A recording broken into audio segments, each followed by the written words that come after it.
Thank you very much to Andrew there. Again, can't keep up with the note-taking. A few key things that stood out for me. We live in a very uncertain world.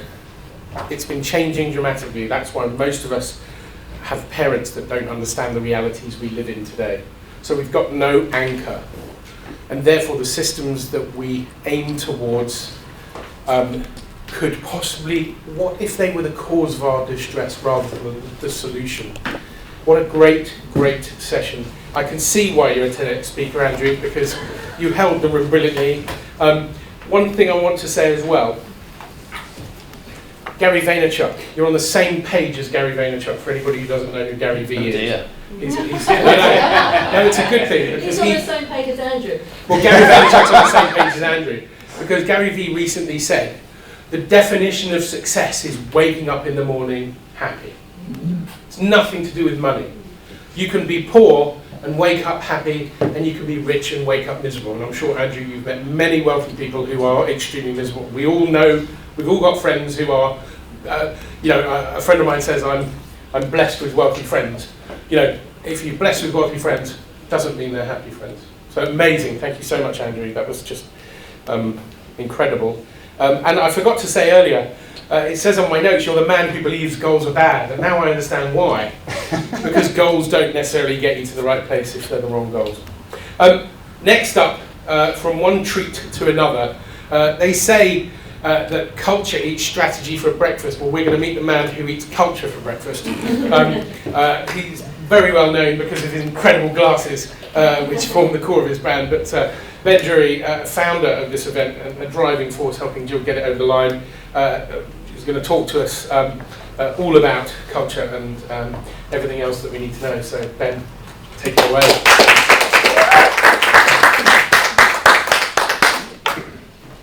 Thank you, Al. Yeah, the man that believes goals are bad. Do you speak at many Premiership clubs? Just curious.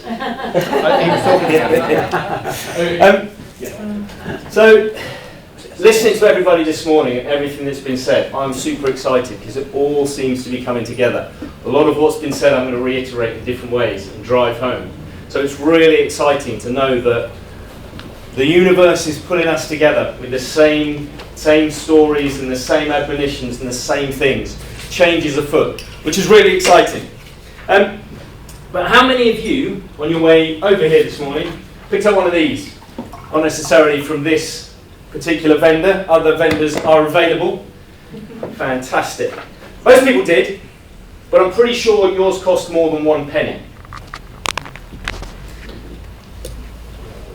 Which essentially is what it cost when this first coffee shop opened in the 17th century in Oxford. This is still going. It is still the same coffee shop, the same venue. I don't know whether the name's changed, but this has been open since the 1700s. And back then, the coffee shops were called penny universities. Because you could go and you could buy a coffee and it costs a penny, but all the academics and politicians and working class people used to come and argue points and debate ideas and come and read the papers and talk about what it said. And it was a massive social leveller. And they decided that coffee was a much better drink because you didn't get drunk on the alcohol that they were drinking at the time.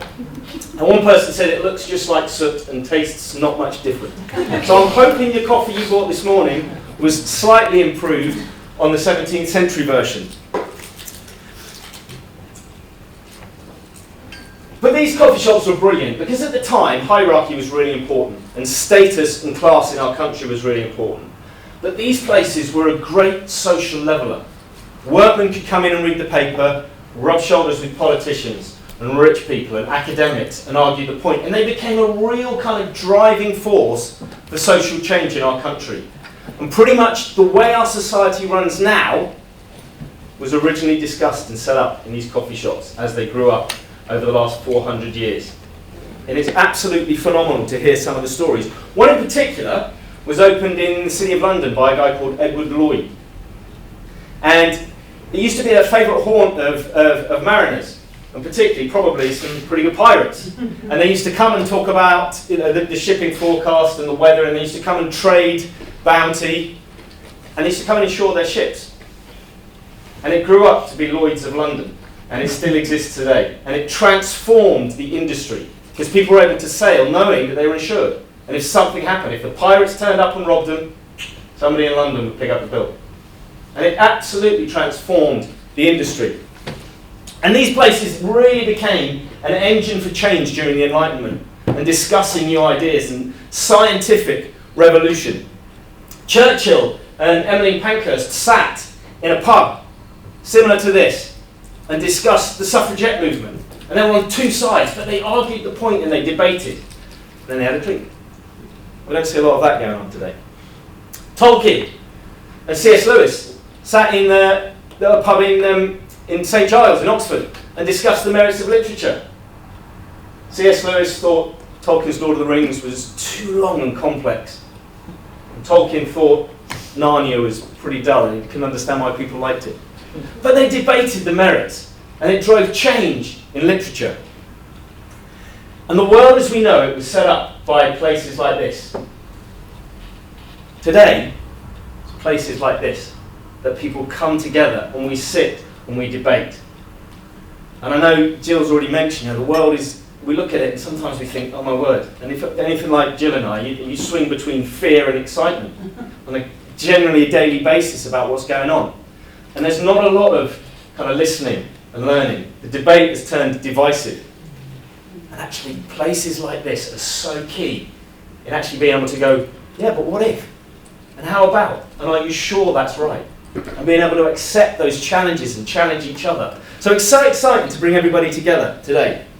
And over the years, over the millennia, there have been several revolutions.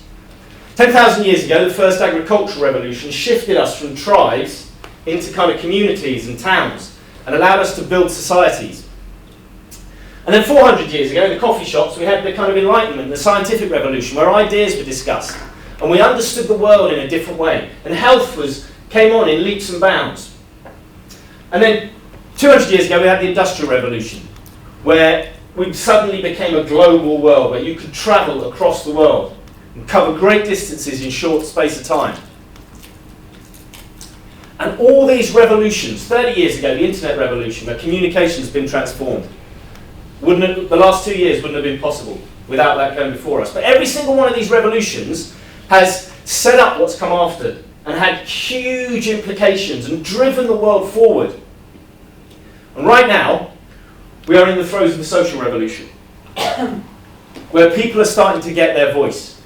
And pirates are starting to step up and go, I don't like the way this is. I'm going to do something about it. And all the pirates in this room are going to start to stand up. And what it's going to do is it's going to transform how we understand society and how we build our governments and how we understand what work is. And Andrew's already talked about work being actually doing business better, doing it for purpose. And 9 out of 10 millennials will say they give up money to go and work for a place that's got purpose. The survey back in 2018.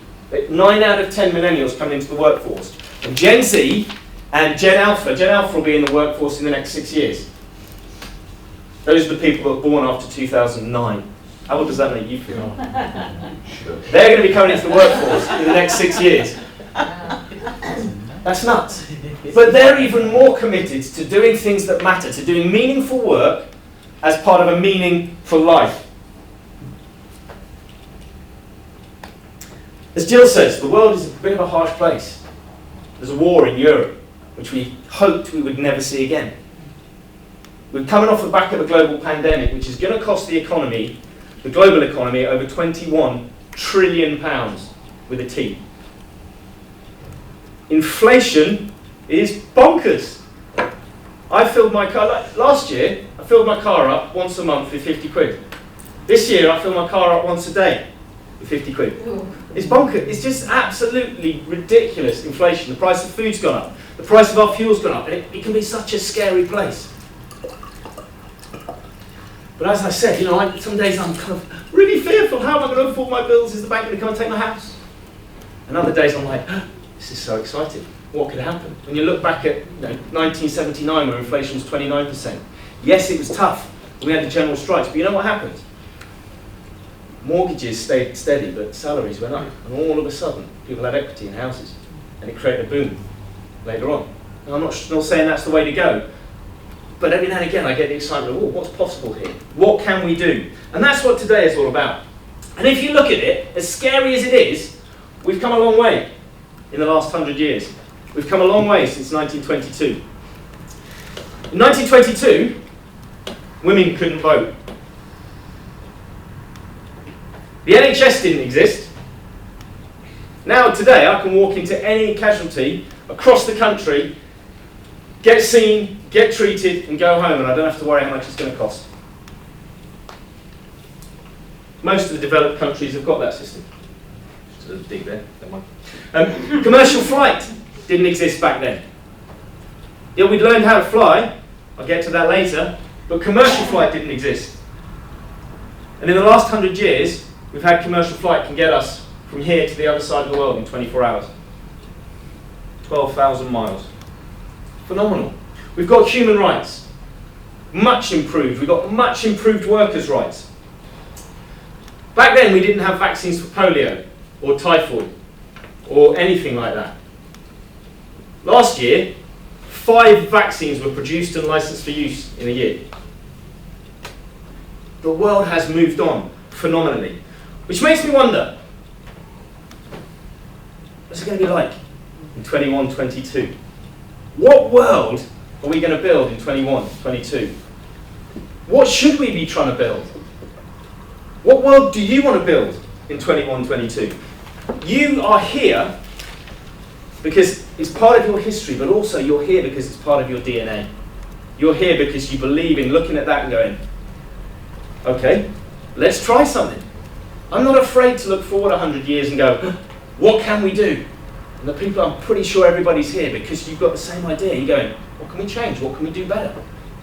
So I want to take 10 minutes now for you on your tables to discuss what world you want to be like in 21, 22. And the reason I've given you 100 years and not 5 years and 10 years, because if I give you 5 years and 10 years, you build on the cracked foundations of today. You build on the things we've already got in place that aren't quite working. Whereas if I send you 100 years into the future, you start with a clean slate and you start to think, well, what could the world be like? What could change in that time? So I want you to take 10 minutes just to figure out what sort of world do you want 100 years from now? Just in your groups and on your tables, feel free to discuss it, write your own ideas down. Take 10 minutes.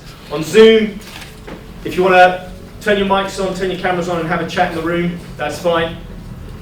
But what does the world look like in 2022? What has changed socially? What's changed in the way of work? What's changed in the way of technology? What do we have then that we don't have now? And please, please, somebody say flying cars, because I so wanted the glory. Off you go. I don't dream of I'm not interested in flying cars. I just think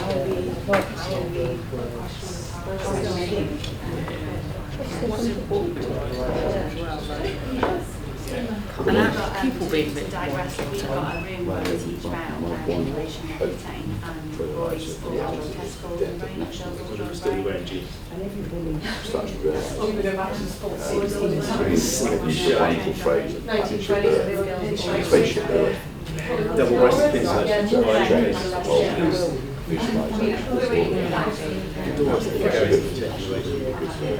When you've got leaders, or equivalents,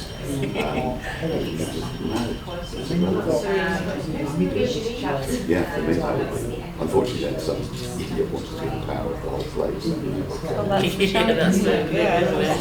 Represent. I was thinking that the other day because that's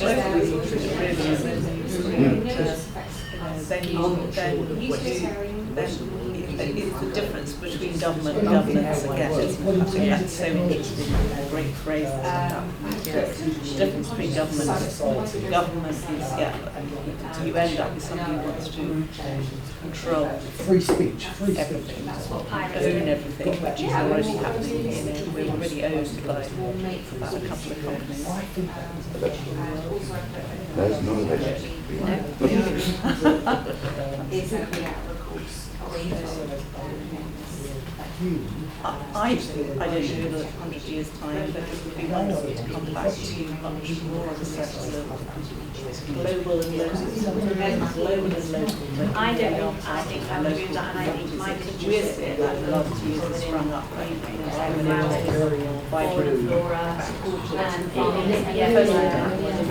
actually have to run for the road. Let's all make sure we've got I mean, you're limited. You just literally just go, I'm just going to stop it, I'm going to everybody, because there are no labels. So there's no labels. So there is everybody. the longest I street think the party same in for the all world. all the labels in the back. I mean, we talk like communicator change, and she talks about even though you say labels exist when I think that's my biggest thing for 100 years' time, to see communities so that nobody gets lost, nobody feels isolated, nobody feels like they've got no one to turn to when they're ready to do the deed. It's just too many people are isolated. There's a book over there by Dr. Linda Grapp. She's London School of Business, I think she's the leader of the London School of Business. And she predicted about 10 years ago that in 20 years' time we would be suffering from a pandemic of loneliness.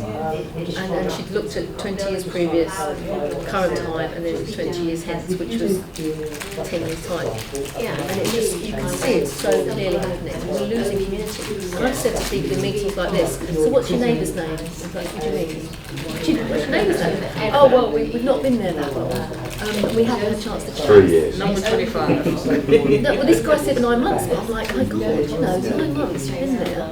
I think I'd spoken to everybody on the day we moved in, to be fair, and then we had them round for drinks, and I organised the street party.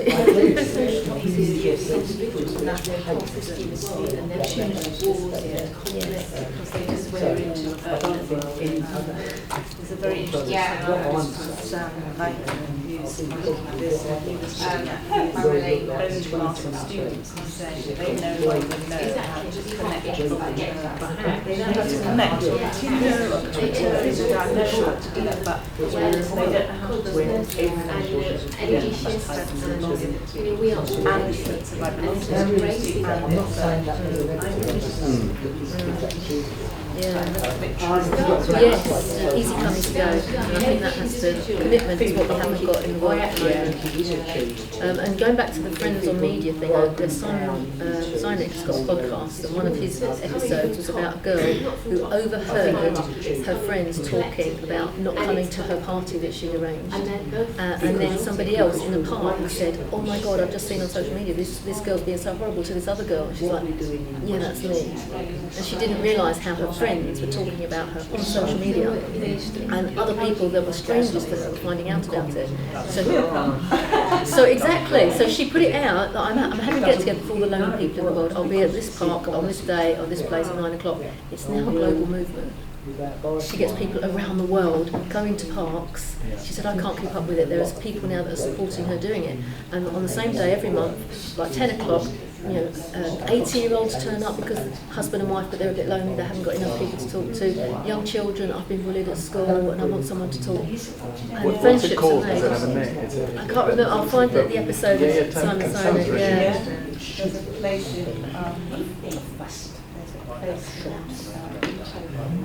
Denmark that does that. It's just like a large coffee shop actually, but it's like everybody can come on a Saturday morning, my friend, it's like everybody's there. It goes back to the tea room you said at the very beginning, isn't it? I've always had this dream, in every town across the world is a collaboration local cafe, and young people go there and get homework, get help, they can go there and get mental stimulation or relief. There's yoga therapy, there's art around the wall that you can buy, there's poetry evenings, and there's nice food and healthy food. You can just, it's a safe space where if you've got no one, or even if you've got loads of people, you can go and hang out. They've done this in schools quite a lot of in town centres now, where it's a friendship bench. Sit on a particular bench. I've got one in our village, And the mixing of ages, I think, is fabulous. The young and the old get on really well together. Why segregate them? segregated in I terms love the Dutch one. The Dutch How one. the students live in. That works. Yeah, well, I Yeah. was talking to the student who's going to London to do Paris, it. right? Yeah. She's got They're both so excited. One of our members, Sue Plumtree, she rents one of her rooms out to youngsters, and she loves it. So she keeps me young. She's 76. if we all Yeah, our oldest member's 76. I'm not sure who the youngest one is. But for my friends, my oldest friend is 89, and my youngest is Daisy, who's 11. You know, and we would sit and have a conversation exactly the same as this, both of us. And it's, I think putting people into age groups in schools doesn't really necessarily work. And then it's just another form of discrimination. It's just a number, it's just a label. Why do we need these I learn labels? a lot from my grandchildren. One of them spends time and energy and So yes, how about one of those who you are actually, you know, they're not sort of interesting I think you're right track to call now, because I think No, I'm hearing that's the way that you see it, but interesting. You see it like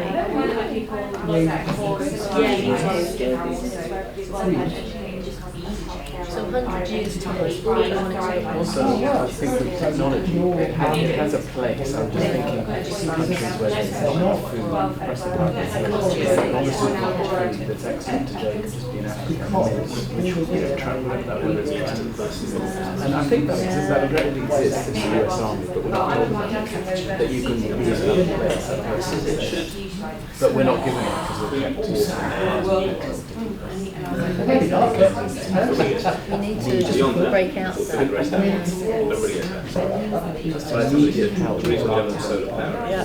It's just generating too much in one space. Yeah, in agriculture, that's got to restart. The guy sent me, he couldn't come today, he sent me a text, and if I get time I'll read it out later on this afternoon.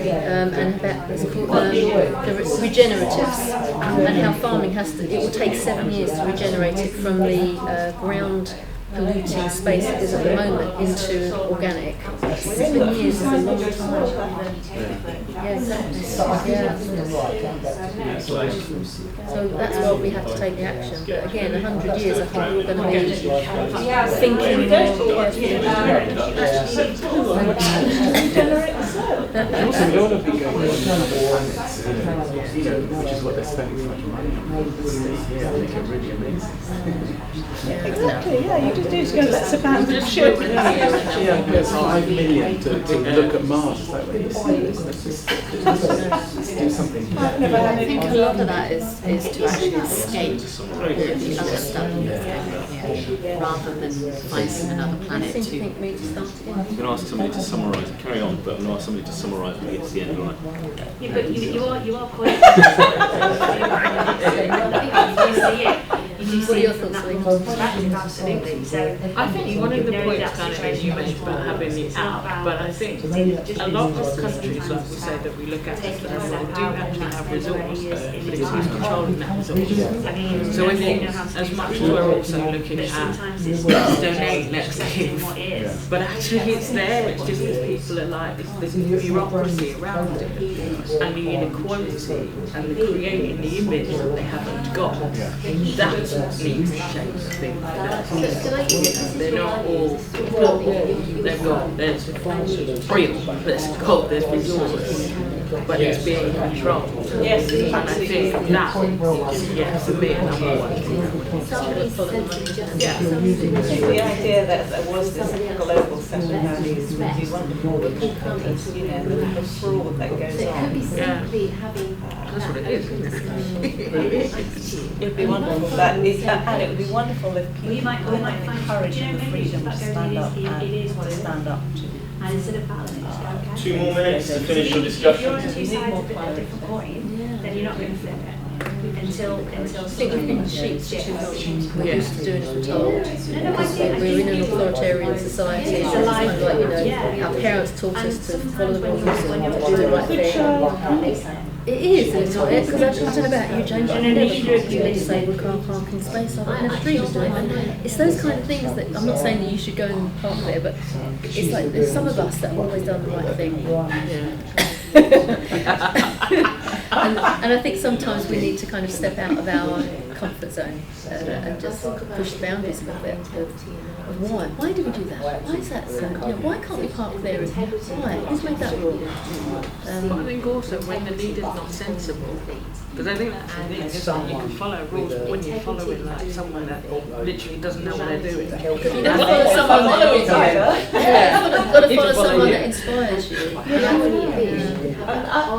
That would be something that would be And making the other one wrong, so you actually not necessarily, but inspirational leaders. And I mean, I actually do think leaders.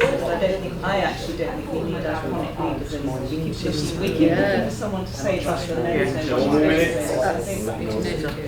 We can save ourselves. I think that should be the greatest. I'll leave you to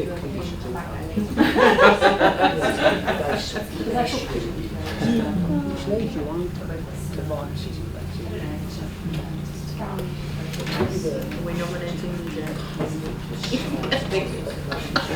Made it early, no. I don't disagree. When your values and their sympathetic purposes.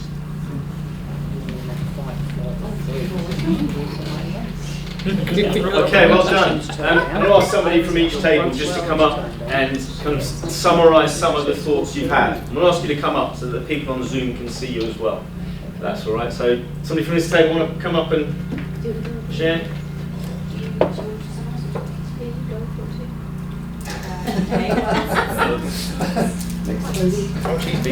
Come up here and tell us some of your ideas. And I did overhear your conversation. You said I'm not going to get my flying car. We're going to be beyond cars. Yeah, we're not going to have flying cars. Gutted.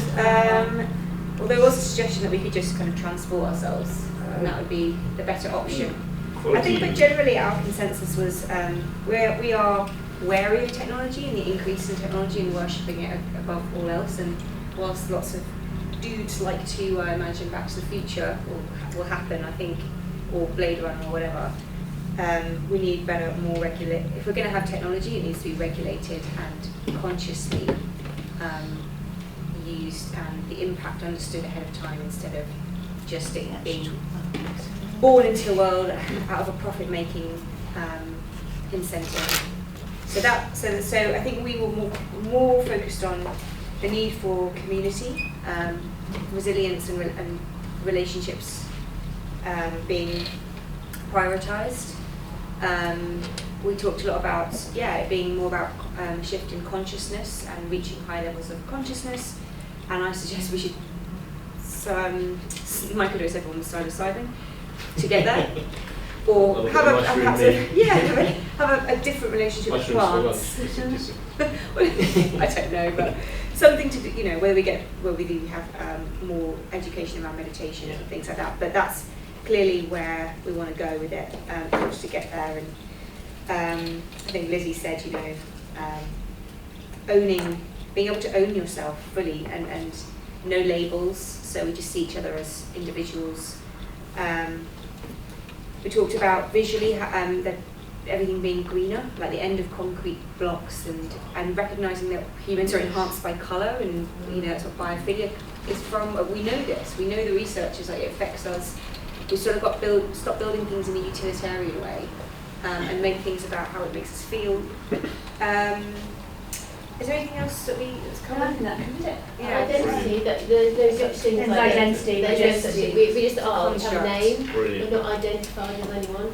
And that self-development mindset stuff is as common as electricity. Once we own who we are, there's no place for toxicity, because we're not fighting, and therefore as a result of in each other, there's communication with each other. There's no wars, because you have to start with people in conflict before you have bigger conflict. Brilliant. I call it the new Nassau, because that's the Pirate Republic was Nassau. Fantastic. So many things in there. The concept that we're already medicating ourselves with stuff that the pharmaceutical companies give us. Why not choose something else that does better? Brilliant. And the concept of, the idea of building that community. Aristotle and Plato were arguing this concept of markets, and markets were bad. And the concept, we've got to the point where it doesn't matter who I am or how badly I behave. If I've got the resources, I can get what I want. Whereas when we had communities and we had to barter and we lived together, and somebody made clothes, and somebody else looked after the animals, and somebody else grew grain, I had to behave to actually be able to interact with them. The relationship was built in. We've now gone to transactional, so the concept of bringing that idea of community back in is really fascinating, and that'd be fantastic, that there is some kind of social aspect to the way we interact and behave in the market. It would be brilliant. What about this table? Come on, Jane. Yeah, go for it, Jane. We trust you. So what we talked about was a world full of technology where you can't move, and no, we didn't really. Flying cars. No, like this table, we weren't interested in the technology. We were much more interested in the connection, the community, local communities growing up. I know Mike was concerned that we overcome the sense of nationalism where people want to fight, and where, which fuels leaders to protect their national identity. Is that right? One of the things we talked about in particular was the isolation which exists now, and how we might overcome, or a better world might overcome, the sense of isolation, particularly in young people. A sense of self-leadership, not looking for iconic leaders anymore, but people finding their leadership from within, and then being prepared to stand up for what's right. We also talked about the good child handicap and how we need to be more pirates. So I think the pirates has inspired us, particularly that we do need to, fight for what's right. This is what our world looks like. Fantastic. Thank you very much. Thank you. Brilliant. I love the idea of technology is subservient. Actually, we're not worried about the technology. We want to design it around people. Yeah. If there's technology to help do that, we'll have it. Well, let's design it around people first. Such a great concept. By the table at the back.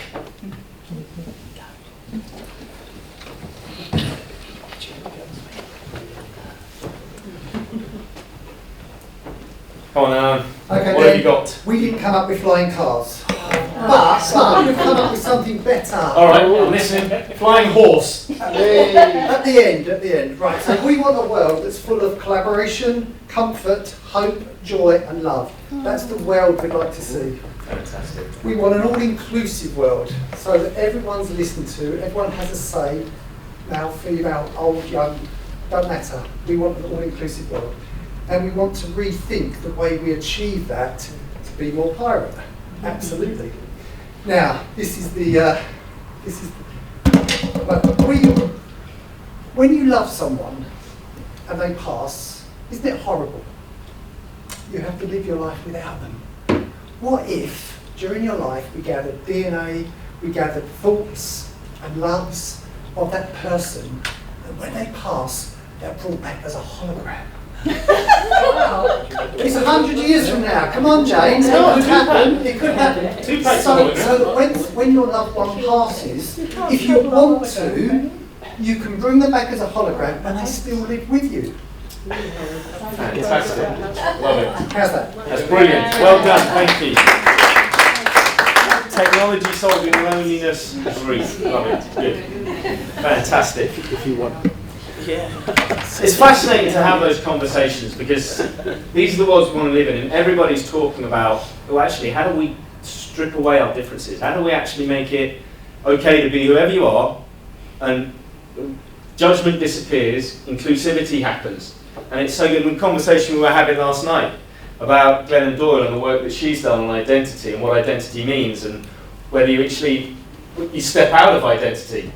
And that the whole concept is so good in terms of us interacting and understanding each other and being on a journey together. And we change our identity, and we move and we morph and we help. And so the key thing is all about people. No matter how many times I've done this exercise, it always comes down to people. It never comes down to technology. It never comes down to advances in medicine. It always comes down to people. How do we live together as emotional people? And Alex has already talked about, let's get emotional. These things don't happen unless we get emotional. And one of the things I do is go and talk to business leaders about stop turning businesses into these amorphous professional things. Let's be emotional. Let's actually put emotion back in. If you want to engage people and you want to have people come and join you and want to join you, let's be emotional. What do you stand for? What are you trying to build? It has to be emotional. And I love that concept of bringing all that emotional back in, it being all about people. But what does it take to do that? Well, it's quite simple. It takes a stubborn person with an idea. That's all it takes. Somebody that refuses to take no for an answer and has a brilliant idea. Let me give you some examples to try and inspire you. How many people know who this is? Anybody seen him before? Anybody heard of him? No. One person. Often nobody has. This is Samuel Pierpont Langley was a guy who, back in the turn of the last century, was looking at how do we make heavier than air flight? How do we make human flight? And he was well connected. He was an alumni of Harvard. He's an alumnus of Harvard. Apologies to the grammar nerds. He was an alumnus of Harvard. And he was also worked at the Smithsonian. So he had access to the most brilliant minds of his day on the problem. He also had what amounted to £10 million in seed funding in today's money. And obviously flight at the time was an emerging market that is billions and billions of pounds today. So he had everything going for him in doing it. Yet none of you have heard from him. Why not? Who invented flight? Wright brothers. He got beaten by 2 bicycle repairmen from Dayton, Ohio. Because they had an idea, and they were passionate about it, and they were emotional about it. And they didn't get upset when things didn't work, they were curious. And on the 17th of December in 1903, Orville Wright became the first person to fly. Didn't matter how much money he had, didn't matter what minds he had in the job. They wanted to solve the problem because they were excited about it. And all it took was a couple of bicycle repairmen with an idea and a stubborn streak not to give up. Weeks before they did it, Samuel Pierpont Langley packed up and went home because he didn't think it could be done. He blamed all his pilots for the crashes, he had all sorts of problems, and he just packed up and said, I can't do it, it's impossible. 2 weeks later, these boys did it. Stubborn person with an idea, that is all it takes. You know, and there's dozens of other people. You look at Emmeline Pankhurst and the people she was around at the time. 100 years ago, women couldn't vote, they can now. They can even stand as MPs in Parliament. Shocker. It's fantastic.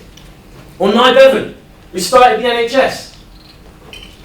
What, nearly 75 years ago. Brilliant, brilliant, brilliant people with an idea. And even Churchill himself stood in front of Parliament when everybody else said we should surrender to Hitler. He said, no! Whatever it takes, we will all die on this island, but we are never surrendering. One person that stood up. Joseph Lister, invented antiseptic. How many people would die without him, without his idea? Or Gutenberg.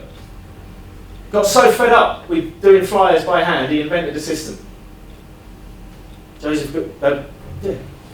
What's his name? Joseph? What's it? Yeah. And he, absolutely transformed the world. One person with an idea and a stubborn streak. That's what you guys are. There's plenty of ideas. I know if I say to you, what's your idea? Right now you're thinking of something. You're thinking, this is an idea that's been bugging me for ages. It's stuck in my head. Why can't I do this? Hold on to that idea. One person with an idea and a stubborn streak. But what do you need to actually help make that happen? Well, I want to talk you through 4 things you need. It's time to light the fuse. First thing is be frustrated. That's what drives us to change. Stuff that annoys us. So don't be worried about getting angry or getting frustrated. It is good. Use it to drive your change. Use it to get involved. Use it to say, no, I don't want this anymore. Be frustrated. That's what drives change. Be unconventional. We can't solve the problems. It's Einstein. We can't solve the problems we've got now with the same thinking that got us in this mess. We've got to start thinking differently. You've got to do things oddly. Which leads me on to the next thing. Be sociable. You have to collaborate. You need cheerleaders around you. It is not the first person that creates the movement. The first person is just a weirdo. It's the second person that joins you, and the third person, and the fifth person, and the 500th person, and the 5,000th person. That's what creates the movement. So you need to find people that are willing and able to help you. Be enterprising. Take action. We've got to actually step out of our comfort zone and do something, which is why we need the cheerleaders, which is why we need collaboration, which is why other people in this room today need to connect with each other. To go, actually, what you were saying was brilliant. How can I help? Has anybody watched the TV show New Amsterdam? It's a hospital drama. It was originally on Prime, I think it was. It's now on Netflix, or it keeps shifting over. But it's a public hospital in New York where people can come and they can get free medical care, etc. But a new medical director took over, and his catchphrase was always, "How can I help?" Wherever there was a problem in the hospital, he used to go to the people involved and go, "How can I help? What do you need?" And after watching that, that's what I tend to do now. Whenever I'm in a room, whenever I'm with people, how can I help? What do you need? What can I do to help move you on? Be enterprising. Let's take action. How can I help? Over the last few years, the last couple of years, on Zoom, what is the most common phrase? You're on mute. You're on mute! I had this t-shirt made up and I wore it on all my calls the first year while we went on to Zoom. Let me ask you a question. Are you on mute? Are you on mute? Because a lot of people have got ideas and they don't know what to do with them. And they've been sitting back and waiting. Now's the time. Turn off mute. Speak up. Stand up. Now is the time to make that change.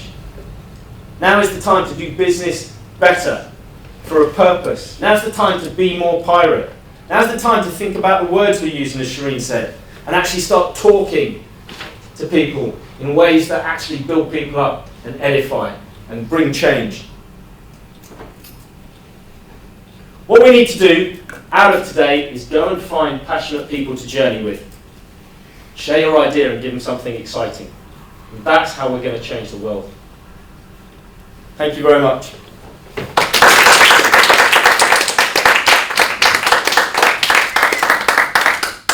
All the slides are on that link. There's some other resources available on that link as well. If you want to jump onto this as well, 2-2 Network is something I set up. You get a weekly email with a task, simple task to go and do something.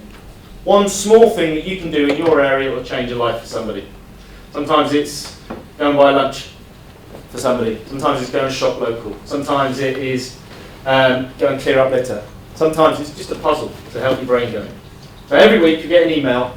The more and more people join, more and more people do this, the bigger the impact we have. Just one small thing that you can do in your area. So go sign up to that as well. Al, thank you. Thank you very much once again.